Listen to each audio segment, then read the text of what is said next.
The Barn at Whispering Pines. Chapter 5. The Storm and the Song. By late autumn, the forest had turned to fire, amber leaves drifting like embers through the crisp air.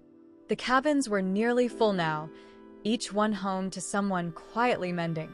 Mary and Clara had grown used to the rhythm of arrivals and departures, of stories shared by the fire and long silences that spoke volumes.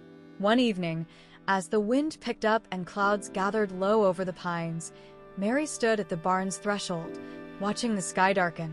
Rocky was restless, pacing near the hearth.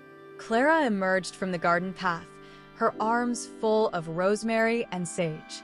"Storm's coming," she said, brushing leaves from her coat. Mary nodded. "A big one." That night, the wind howled through the trees like a chorus of old ghosts. Rain lashed the windows, and thunder rolled across the hills. The power flickered, then went out entirely. But inside the barn, the fire blazed strong, and the guests gathered close. Jonah, May, a young midwife named Talia, and an older man named Elias who rarely spoke but always listened. Clara lit lanterns. Mary passed around mugs of warm cider. And then, as the storm raged outside, May lifted her cello and began to play. The music was low and steady, like a heartbeat.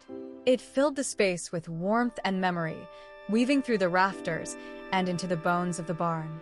One by one, the others joined in, Jonah tapping a rhythm on the table, Talia humming a lullaby from her childhood, Clara adding harmony with her soft alto voice.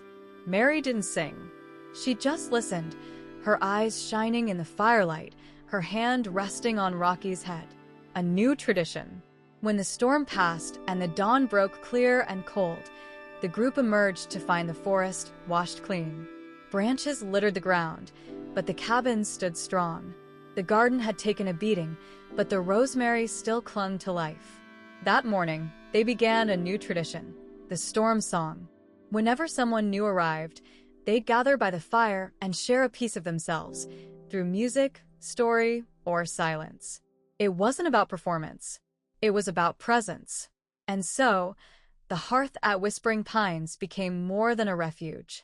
It became a place of resonance, where every voice, every silence, every scar was honored.